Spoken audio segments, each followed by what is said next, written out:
கடற்கொள்ளையர்களை வேட்டையாட INS சுனைனா கப்பலின் பயணத்தை பாதுகாப்புத்துறை அமைச்சர் ராஜ்நாத் சிங் தொடங்கி வைத்தார்.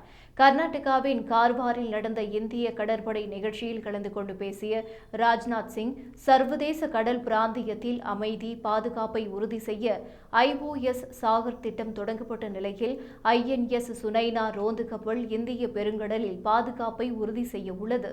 பல்வேறு நாடுகளின் இறையாண்மையை சமரசம் செய்யாமல் அவற்றின் நலன்கள் பாதுகாக்கப்படுவதை இந்தியா உறுதி செய்கிறது.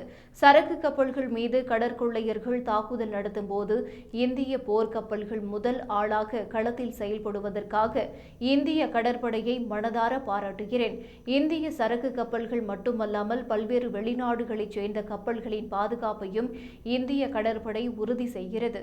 இந்திய பெருங்கடலின் அமைதி மற்றும் ஸ்திரத்தன்மையை இந்திய கடற்படை பாதுகாக்கிறது என்று தெரிவித்தார். மேலும் INS சுனைனா ரோந்து கப்பல் தர்யஸ் சலாம், போர்ட் லூயிஸ் மற்றும் போர்ட் விக்டோரியா ஆகிய இடங்களுக்கு செல்லும் என்றும், கப்பலில் உள்ள சர்வதேச குழுவினர் சிறப்பு பயிற்சிகளை மேற்கொள்வார்கள் என்றும் ராஜ்நாத் சிங் கூறினார்.